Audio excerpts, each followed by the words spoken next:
Atrás de um grande portão fechado existe sempre um mistério. Mistério que tentamos revelar, ouvindo e dando a conhecer não um, mas vários lados, não só da casa, mas da vida de Pedro. Descobrimos não um, mas vários mundos. Revelações e memórias de uma vida cheia que nos é dada a conhecer na primeira pessoa.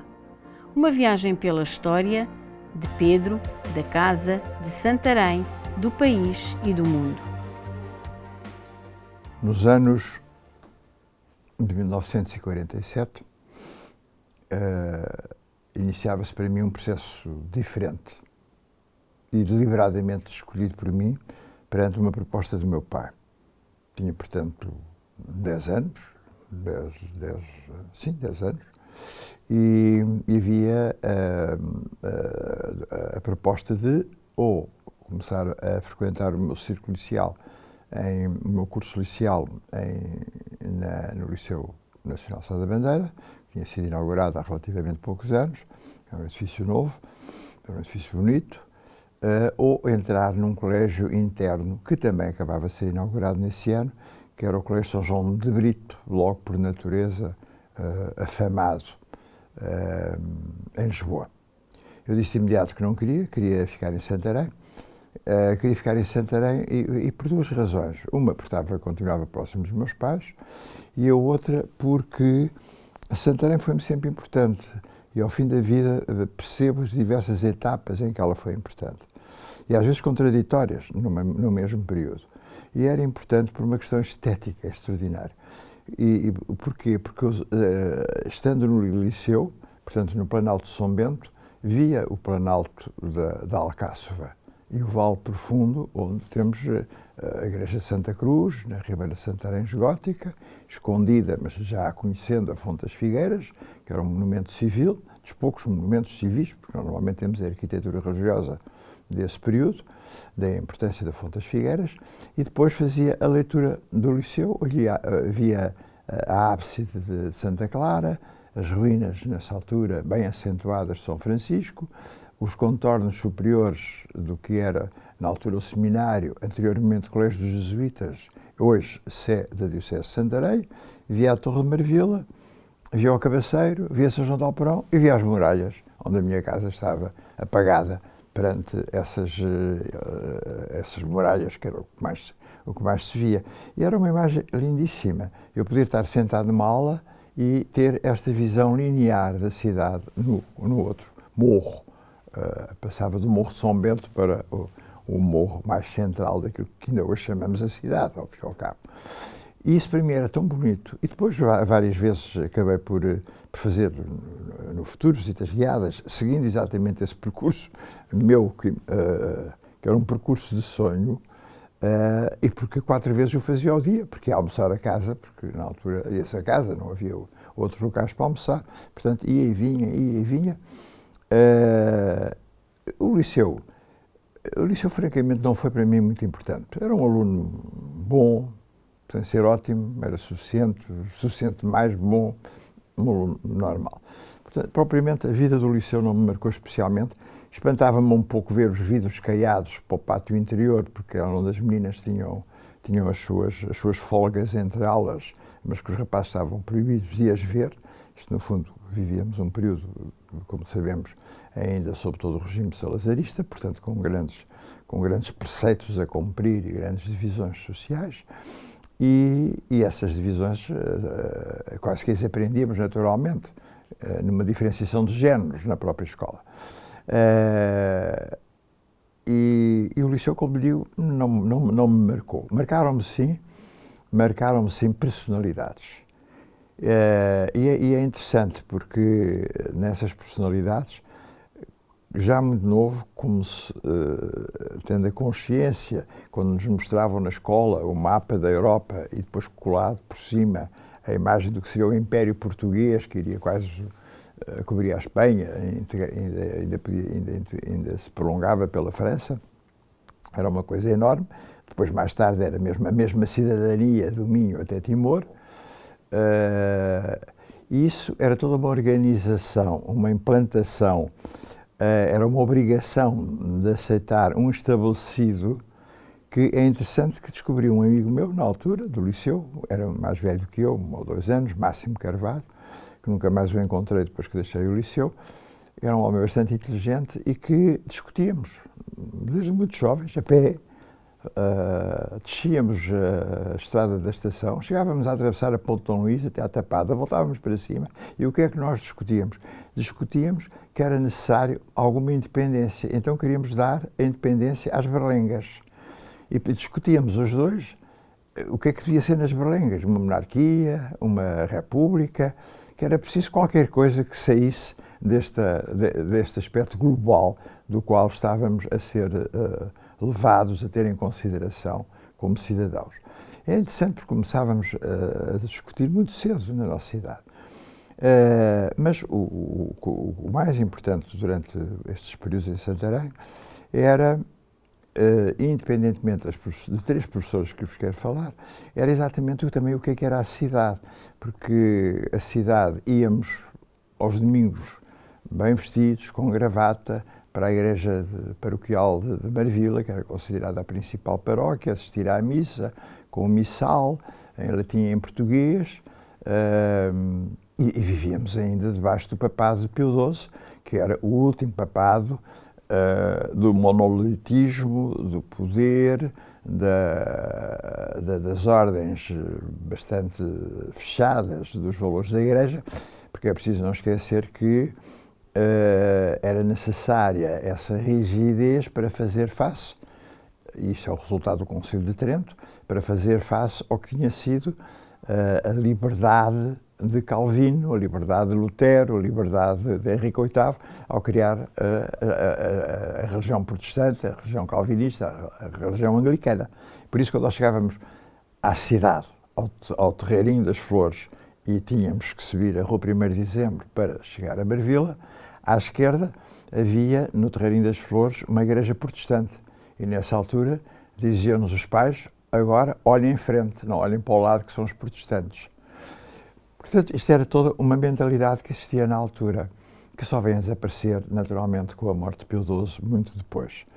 Mas, portanto, Santarém tinha essa marca religiosa muito grande e era uma cidade que estava marcada pelas olaias, era a grande festa, quando se viam as flores abrirem, era o que mais impressionava de todos os que viviam ali à volta de Alcácer e na cidade.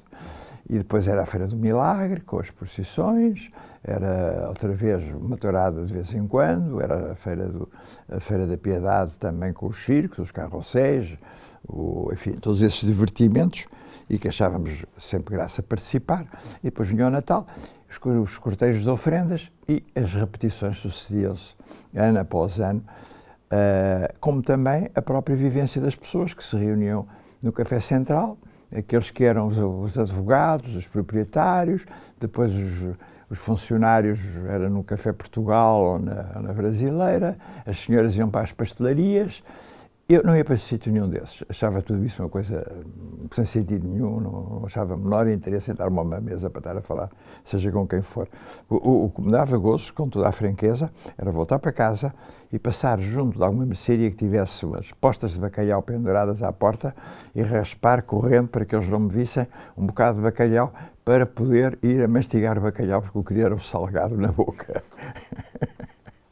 E por isso nunca frequentei cafés.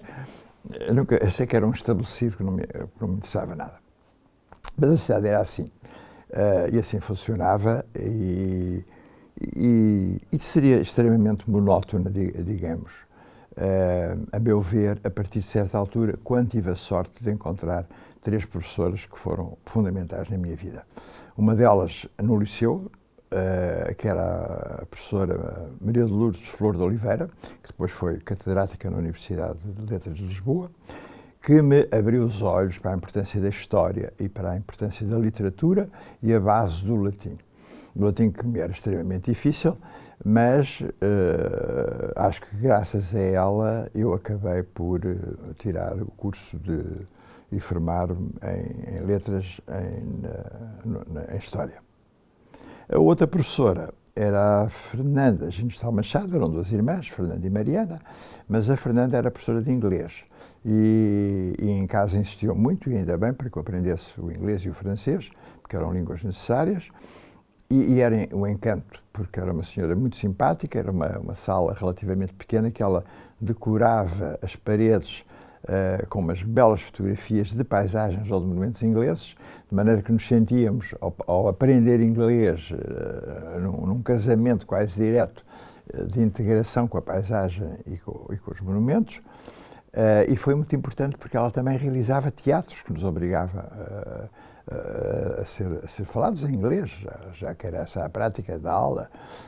Eu tinha já tido uma primeira experiência, que era atravessar o palco do Rosa Damasceno com 10 anos ou 11 anos, a fazer de pobrezinho, agarrado a uma cana e a pedir esmola, mas depois com ela também realizámos outros teatros, e em inglês, desde o Capuchinho Vermelho, em que eu era o lobo, e um outro que era muito interessante, que era um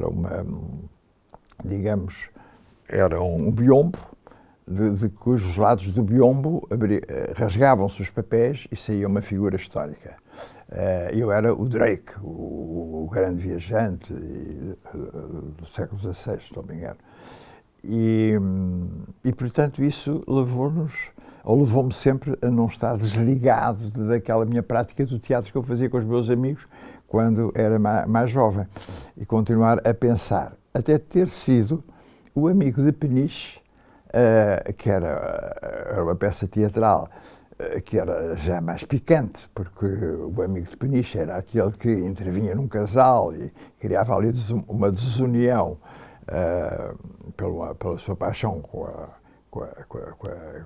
a senhora que era casada, e foi a peça que representámos no meu último ano de liceu, no 7º ano, em que eu era o Amigo de Peniche. E que passámos no mês de abril, se não me engano, no princípio da primavera, também no Rosa Damasceno. E o que foi interessante nessa peça é que sai em Portugal, pela primeira vez, a lei que marca as entradas para os espetáculos, mais 18 anos, menos 18 anos. E a peça do Amigo de Peniche era para mais 18 anos, mas eu só tinha 17 anos. E já estava a representar para uma idade para a qual não tinha direito de assistir ao meu espetáculo. Continuei a ser o Amigo de Peniche porque a peça ia para o ar dali a um mês. Simplesmente os meus irmãos é que não puderam ver o irmão no palco, porque tinham menos de 18 anos. Mas, ou seja, o mundo teatral manteve-se também durante o liceu até esta peça do Amigo de Peniche, que era no nosso 7º ano, em que terminava o liceu, na ocasião. O que foi importante foi não só, como digo, essas duas professoras, mas sobretudo a dona Mariana Genestal Machado, que foi importante para gerações de alunos, que nunca mais a esqueceram. E a professora Mariana Genestal Machado foi para mim uma amiga, enfim, para o resto da vida, até ao seu fim, porque nos levava não a ajudar a fazer trabalhos para casa, mas para nos reunirmos, sobretudo em inverno, que é frio, em Santarém, à volta de uma braseira. E à volta da braseira estávamos todos reunidos, ninguém tinha um livro, ninguém fazia qualquer trabalho para casa, isso estava fora de questão, era só conversarmos uns com os outros, era questionarmos quem é você, enquanto íamos espicaçando as brasas da braseira, íamos conversando uns com os outros, éramos grupos de 6, de 8, às vezes 10 pessoas. Bom, essa época foi uma época de total descoberta de mim próprio, primeiro já na história e na literatura, depois continuando a aparecer, a rasgar papel para ser um Drake, que saía de um biombo, e um lobo, que assustava um capuchinho vermelho, e depois as interrogações acerca dos deuses gregos, dos deuses romanos, de toda essa filosofia de Platão, de Aristóteles, depois de Descartes, conhece-te a ti próprio, depois de Kant, de Nietzsche. Portanto, era uma evolução que nos punha numa equação, quem sou eu? E, naturalmente, a questão de Deus, que se colocava, como todas essas filosofias visualizavam essa eternidade em vários moldes, conforme essas mesmas filosofias. Portanto, isto para quando vivíamos numa igreja ainda muito estabelecida, muito organizada, muito estruturada, termos uma aula comparativa em que era exatamente o corte com essa estruturação para entrarmos numa liberdade de quem sou eu, era imensamente interessante e só quem não tivesse o mínimo de sensibilidade é que não sofreu uma transformação profundíssima no seu ser, no seu estar, no seu reagir. E foi muito importante essa presença tão importante que eu, sempre que vinha de viagens do estrangeiro ou quando vivia fora, sempre via a Santarém e ia cumprimentá-la. E era engraçado porque uma das últimas vezes já, bati à porta, apareceu uma empregada que perguntou quem é o senhor. Eu digo, não importa, a Sra. Mariana está lá dentro, mas diga-me quem é. Pergunta à Sra. Mariana se o Concílio dos Deuses está reunido.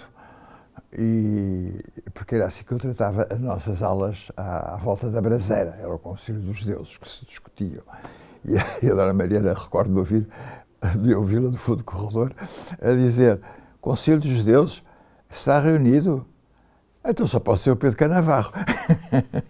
Ele que entre. E, portanto, a empregada estava muito assustada por perguntar se o Concílio dos Deuses estava reunido. Mas realmente aquilo foi importante para todas as gerações, e gerações de alunos em Santarém foram marcados por esta interrogação que ela colocava-nos em nós, de sabermos quem éramos. E isso foi, de certa maneira, portanto, a síntese do meu viver no liceu. E daí, então, entramos numa fase seguinte, que continua naturalmente, que é, então, para a faculdade qual? Eu queria ser diplomata. Queria ser diplomata porque gostava muito da vida internacional, que me ia percebendo-me dela. De resto é interessante, as minhas redações que eu escrevia já no segundo, terceiro ano do liceu, era sempre figuras, era sobre o Stalin, era sobre a Rainha Isabel II, era sobre o Papa Pio XII, era sobre o Churchill, eram tudo figuras internacionais da época, eram sempre as minhas temáticas. Quando eu chegava à casa para almoçar, recordo-me que as janelas da casa abriam diretamente para o Jardim das Postas de Sol, sobretudo onde era a salinha da minha mãe, e eu estava sentado e se de repente via um estrangeiro, eu sem dizer nada saía de casa para me colocar ao lado do estrangeiro, para tentar meter conversa com o estrangeiro, e a palavra-chave que eu tinha que dizer, porque eram muito poucos os estrangeiros que vinham a Santarém nessa altura, dos anos 40, era dizer-lhes Fátima. E então Fátima era normalmente a razão pelas quais vocês estavam a passar por Santarém. Isso dava-me para que eu conversasse no meu mau inglês e no meu mau francês da época, porque ainda era muito novo, mas vinha para casa orgulhoso porque tinha falado com o outro. Tinha descoberto outro que não era da terra. Para mim, portanto, essa procura de ir mais além, de ultrapassar as barreiras do estabelecido, aquelas ordens clássicas do que era Santarém, era para mim, impunha-se como necessidade. E, portanto, como realização, então, teria que ser diplomata. Portanto, iria viajar, iria entrar em contacto com a representação, ser representante de Portugal junto de políticas diferentes, e isso achava que era a minha finalidade, era isso que eu gostaria, e com um background também da história e já de filosofia. E, portanto, era isso que eu queria, e foi isso que eu disse, transmiti aos meus pais. Mas eles não queriam. Não queriam que eu fosse viver para o estrangeiro, queriam que eu tirasse Direito, porque já o meu avô no século XIX e um tio no século XX tinham tirado Direito, nunca advogaram, mas tiraram, e eu podia também tirar Direito e tomar conta das propriedades, que na altura se possuía em Alpiarça e que o meu pai administrava, e portanto foi ali uma luta feroz, em que eu insistia que queria ir para a História Filosóficas, que ainda estavam unidas num só curso, e era mais curto que Direito e mais fácil para entrar na carreira diplomática, mas eles não admitiam a ideia de eu pensar que era preciso ser-se um bom embaixador, ter muito dinheiro, que eu não tinha para poder cumprir uma dessas funções, e, portanto, tinha que ir para Direito. Bom, e como tinha 18 anos, embora o meu pai me tivesse emancipado para eu tirar a carta de condução, mas realmente a independência estava só nos 21 anos de idade, quando se era, na altura, adulto, chamemos assim, com responsabilidades próprias. E eu, sem saber porquê, senão o desejo de partir, era engraçado, de mudar, tinha um livrozinho de lata, era um livro, era uma caixa de lata que fingia um livro com a sua chavezinha, que era onde eu incluía todos os presentes que me davam de Natal ou de aniversário, que eu pedia dinheiro para juntar naquele meu livrozinho, para que um dia pudesse abrir a chave e ter dinheiro para ir para qualquer lado e ser livre. E é uma noção de liberdade que se começa a inserir sobretudo quando me vejo confrontado com alguém que me quer que me quer como responsável por propriedades administrativas, da agricultura, porque embora eu gostasse tanto de ir ao campo, sentir o cheiro de terra lavrada, não há nada melhor, o apanhar das vendimas, a ceifa, ver as ovelhas a pastar, conduzidas ou pelo cão ou pelo guardião, junto aos avieiros, junto às margens do Tejo. Era tudo uma tal beleza que o meu pai, coitado, me procurava imiscuir tanto quanto possível para que eu pudesse vir um dia a substituí-lo.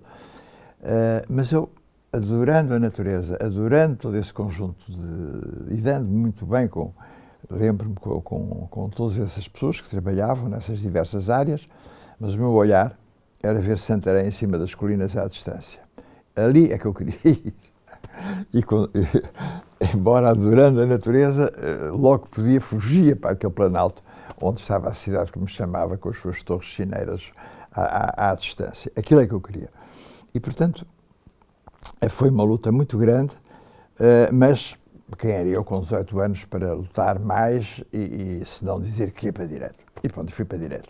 E indo para Direito, era um curso muito difícil, era um curso onde estavam todos os grandes professores da altura que pertenciam ao governo de Salazar ou que seriam candidatos, e tive professores fantásticos, desde o Marcelo Caetano, ao Pinto Coelho, ao Martínez, ao Silva Dias, enfim, gente fantástica, mas primeiro ano de Direito, para quem nem queria, nem gostava, era chumbar. Portanto, chumbei, tinha que chumbar, foi a primeira vez na vida que chumbei. Mas esse chumbo, em 1955, trouxe-me uma mudança também radical de vida. Isto foram caminhos todos para uma assumida liberdade, é tão interessante. É quando tudo se casa e tudo se junta nesse sentido. E disse ao meu pai que tinha chumbado, mas queria viajar. E queria viajar porquê? Porque, por mero acaso, indo a um cinema, que era o Império, na altura, cinema na Alameda, Afonso Henriques, Afonso Henriques, em Lisboa, aparecem-me dois rapazes que eu não conhecia, praticamente, conhecia-os de vista, só de Direito.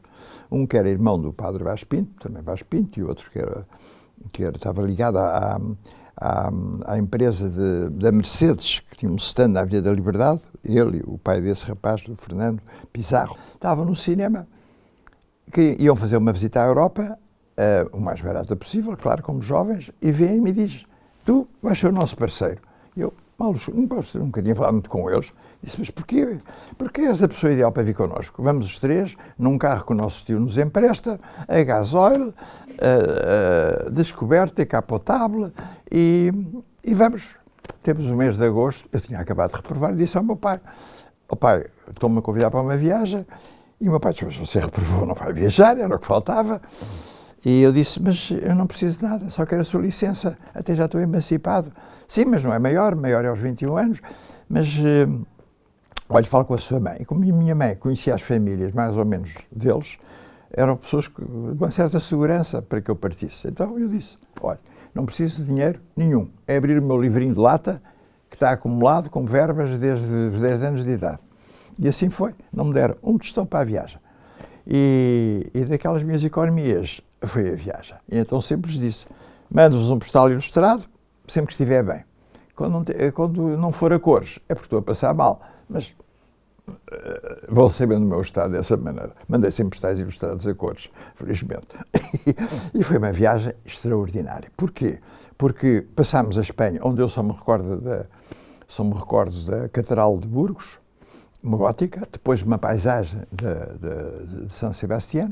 A França atravessámos praticamente correndo, mas encantado com a paisagem, sobretudo os verdes, os plátanos que rodeavam as estradas, que me apaixonaram, a não ser a parte norte da França, a caminho da Bélgica, que era uma das nossas finalidades, ainda com as verdadeiras pirâmides de carvão, em todo aquele leste do norte da França, antes de chegarmos à Bélgica.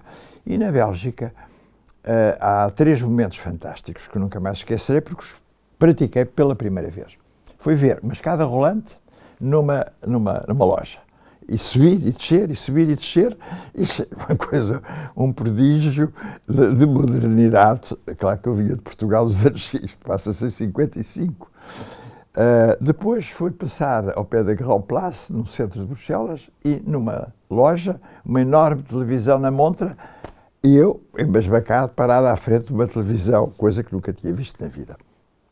E por último, um outro elemento extraordinário e inesquecível foi ver aprendizagens, ou melhor, exames, para entrar em clubes de filosofia existencialista, fundamentados no Jean-Paul Sartre. E então eram tudo rapazes e raparigas vestidos de negro, a Juliette Gréco, que faziam fila, que depois sentavam numas mesinhas de madeira, era uma coisa muito austera, mais quando podia ser, dentro do existencialismo, que faziam bicha para se candidatarem a ser alunos numa escola de existencialismo. E eu estive a assistir e achava fantástico, todos de negros, sentados em banquetas de madeira, a tentarem demonstrar o seu interesse pela sua própria existência. E estes 3 momentos em Bruxelas foram assim uma revolução na minha cabeça completamente. Bom, depois ainda fomos até Stuttgart, onde se constrói o Mercedes, para perceber que a empresa era uma empresa do Sr. Daimler e do Sr. Benz, Daimler-Benz, que tinha uma filha, um deles, que penso que era o Sr. Daimler, não posso ter a certeza, que se chamava a menina Mercedes. Daí se chamar Mercedes ao carro que a Daimler-Benz fazia. Também fiquei muito feliz, porque o meu pai adorava carros, e eu trazia-lhe uma história da menina Mercedes, que se calhar eu não sabia em Portugal, que era a filha de um dos senhores que tinha dado a marca não direi, mas o nome ao carro, porque o meu pai guiava muito bem e gostava muito de carros, sobretudo carros em segunda mão, porque percebia muito e gostava muito de historiais dos carros e guiava muito bem. Mas terminámos no local que para mim então foi sagrado nessa viagem. Tudo isto na Alemanha, que era a cidade de Heidelberg. E Heidelberg era uma cidade que não tinha sido destruída pela guerra. Porque antes de chegar a Heidelberg dormimos várias vezes no carro, olhando para o céu, porque não tínhamos dinheiro, e porque tínhamos que ir com envelopes, com o dinheiro para cada país. Portanto, devíamos carregar, e nós éramos de uma seriedade total, porque não íamos gastar de um envelope para outro, porque faria falta. Portanto, se já não tínhamos que dormir no carro como dormimos, recordo-me 2 vezes na Alemanha, uma na fronteira com a Áustria, porque o dinheiro tinha acabado e, portanto, tínhamos que estar sujeitos a isso. E éramos super cumpridores. Foi uma viagem extraordinária por isso.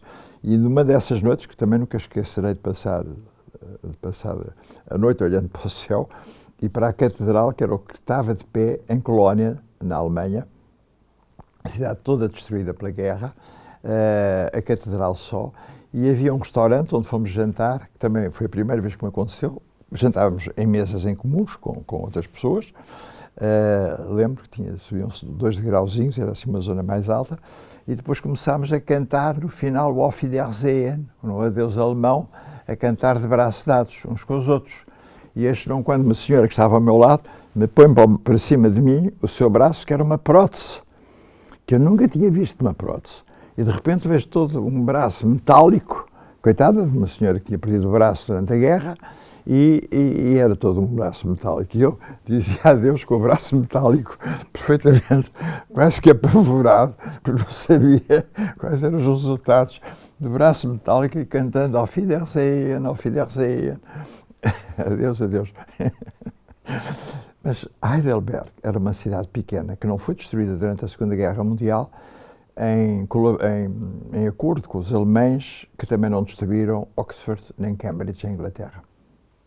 Era uma cidade deliciosa, porque era pequena, tinha umas pedras de tonalidade rosa, tinha o rio Neckar, que passava pelo meio, um castelo também semi-arruinado, era assim a visualização do romantismo alemão. O Philosophenweg, ou o caminho dos filósofos, para passearmos na floresta que ladeava o rio Neckar, era assim uma delícia. E depois teve então, para mim, 2 momentos que ficaram marcados. Um era, à noite, irmos para um bar chamado o número 54, que ainda existe hoje. Ou seja, há, sei lá, 50 anos, 60 anos. Mais, talvez. Sim, eu já estou muito velho, mas esqueço-me da idade que tenho. Mas, sim, 50 anos. E continua a existir esse bar.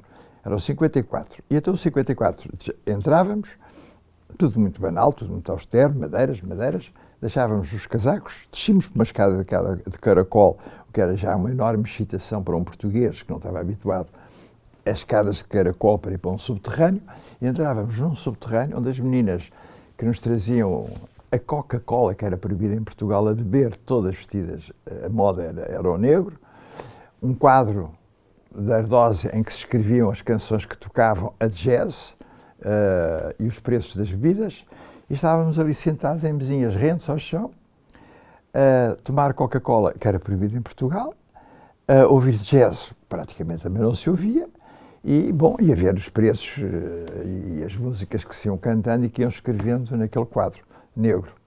Bom, para nós era o maior dos pecados, quer dizer, eu sentia-me a pecar, fazendo tudo o que era contrário até aí do que me era dito, porque Coca-Cola que é proibido, ouvir jazz que não era, mas não se ouvia normalmente, continuávamos com as valsas vienenses em Portugal, bom, e eram noites de uma liberdade, de um prazer fantástico. E nessa mesma cidade de Heidelberg, onde eu nunca mais quis voltar, para não perder todas estas imagens que estou a relatar, porque foi para mim um momento de um romantismo, até me apaixonei por uma menina suíça, com os olhos azuis muito bonitos, de Lausanne, nunca mais a vi, mas era necessário estar apaixonado no meio daquela paisagem toda, não era uma paixão para nada, era necessário estar apaixonado também por alguém. E nunca mais a vi. Não era de Lausanne, era de Neuchâtel, agora recordo, Neuchâtel. Mas então houve um momento mais sério e com história. Nessa mesma cidade de Heidelberg, de repente vejo cá um grande anúncio para um curso para jovens franceses e alemães fazerem o primeiro seminário, chamemos assim, ou encontro entre franco-alemães depois da Segunda Guerra Mundial. E era a tentativa, através da juventude, de haver um encontro entre as duas nações. E eu disse para os meus amigos, mas porquê é que não vamos participar também? Não somos nem franceses nem alemães, mas talvez não se importem. E eles também acharam que era interessante a ideia, porque nós fizemos ali dessa cidade, fizemos o nosso tempo de descanso de viagem, tivemos lá 15 dias, vivíamos, claro, em albergues de juventude, coisas muito baratas, por aí fora, e conseguimos estar, e fizemos parte do dito curso franco-alemão. É o primeiro curso franco-alemão que se fez após a Segunda Guerra Mundial, em que 3 portugueses participaram. E eu, que participei, quem me diria que décadas e décadas depois iria ser deputado no Parlamento Europeu? Que é aí que arranca toda essa tentativa de uma União Europeia. E eu, quando às vezes estava no Parlamento Europeu e pensar que tinha sido em Heidelberg, num curso de jovens, em que se falava da União Europeia, como é que me poderiam dizer alguma vez, um dia, daqui a muitos anos, vai-se estar no funcionamento do que agora estamos a tentar criar, que é uma ligação entre a França e a Europa. E, portanto, vinha com uma grande liberdade para repetir o primeiro ano, em Direito, na Universidade de Lisboa, e fiz ainda disciplinas do segundo ano. Uma que era, sobretudo, muito difícil, uma que era Direito Internacional privado, não, Direito Internacional Público, se não me engano, agora não me recordo, sei que era um Direito Internacional, e isso gostava, e sobretudo fiz Direito Civil. E o Direito Civil era muito difícil. E eis que tive a sorte de ter 11 para ir à oral. E ter 11 em Direito Civil para ir à oral era quase a pessoa sentir-se advogado. E eu, na mesma altura, tinha uma namorada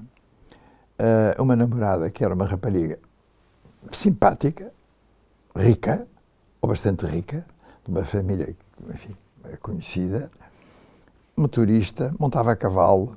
O motorista levava-me à faculdade, nunca me deixava na faculdade porque eu tinha vergonha, com 20 anos, que um carro com motorista me deixasse à porta de uma faculdade, deixava-me um quarteirão ou 2 antes.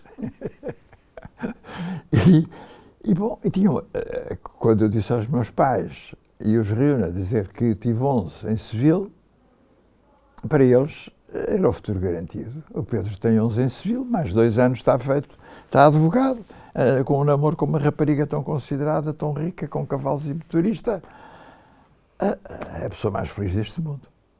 Pois quando eu lhes digo tudo isto, e a alegria era enorme, eu disse, paz, pela primeira vez vou-vos dizer, tinha tudo isso, não quero nada e vou mudar de vida. Acabou tudo.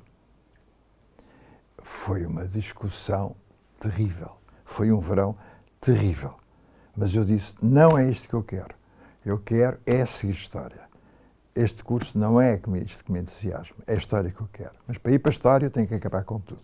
E em tudo está incluído o namoro, está incluído o motorista, está incluído tudo. A pobre rapariga veio por aí abaixo, mas o que é que aconteceu? O que aconteceu? Não aconteceu nada. Não tem nada a ver contigo. Tem a ver comigo. Eu quero ser completamente livre e para ser livre tem que ser livre de tudo. E tu estás estás enquadrada nesse tudo. Portanto, desculpa, mas acabou. Posso sair. Veio uma zanga com os pais, uma zanga com ela. E então sabe como é que eu ultrapassei? Sabem como é que eu ultrapassei a zanga? Foi apanhar um elétrico em Campolide, que me deixava no Almirante Reis, e começar a tirar o curso de datilografia e estenografia, para me entreter o tempo, para decidir entrar em letras. E então achei-me graça. Era horrível o espaço, anos 50 em Portugal, quando eu pensava as coisas que já tinha vivido, com buracos nos degraus, sentávamos os vários que tentavam dactilografia, escrever cão, com uma senhora que fazia tricô atrás de nós e só dizia, não se esqueçam, cão, tila em cima da letra do A. Eu pensava comigo, já fui aluno do Marcelo Caetano, do Pinto Coelho, do Lombrales, do não sei quantos, e esta senhora insiste, ponha o til, não se esqueça do til no cão. Eu já não acreditava com tanta graça, mas pronto, sou dactilógrafo e estenógrafo. Coisas que nunca pratiquei. Não, a dactilografia pratiquei, mas escrevendo os meus próprios papéis à máquina na altura. Mas até que chegou, tive os diplomas e disse ao Pedro, vá, cuidado, vamos lá, estás livre. Quiseste a liberdade de tudo e, portanto, se faz favor, tens juízo então e vamos começar a ser a vida. E tenho que voltar a Santarém. Lá volto a Santarém. E volto a Santarém porquê? Porque, por uma zanga, que não tem grande interesse, da professora na altura, de uma professora de um júri de filosofia na altura, não me querer dar uma nota alta. E, portanto, só me fez um exame sobre logística, que era está certo, está errado, merecia um 13, mas eu precisava de um 14. E ela não me quis dar, e não deu. Obrigou-me a fazer os exames de acesso à faculdade, de Direito, mas estando em Direito podia-se transitar desde que tivéssemos S14 a Filosofia para Letras, sem fazer novo exame. E por isso voltei ao Liceu de Santarém para recuperar e fazer esse exame. Os contínuos diziam, ó, Sr. Doutor, então o Sr. Doutor já partiu há tantos anos, já está em Direito, agora vem cá para o Liceu fazer o quê? Vem fazer um exame. Veio a Santarém procurar fazer um exame. E então não conhecia ninguém, não conhecia professores, já tinham passado tantos anos, até que soube quem era o professor de Filosofia e fui ter com ele e disse ao Sr. Professor, olha, a minha situação é esta, eu preciso ter 14. Portanto, o senhor faça-me o exame que entender, desde que a nota possa ser 14. Não estou a pedir nada, estou que me faça um exame. Tão difícil quanto achar, porque enfim, estou com alguma prática de direito, de filosofia, de tudo, para poder com certeza merecer o 14. E assim foi. Não me lembro de resto do nome desse professor, nunca mais o vi, só ouvi para ter esta conversa e ele fazer exame, e pronto, e deu-me o 14, o que significou que nesse outubro podia, com toda a liberdade, entrar na Faculdade de Letras. Tinha, portanto, 21 anos, sem namoro, sem compromissos, sem carros, sem obrigações que não fossem obrigações para comigo mesmo, que era querer seguir letras, porque seguindo letras queria concorrer à carreira diplomática.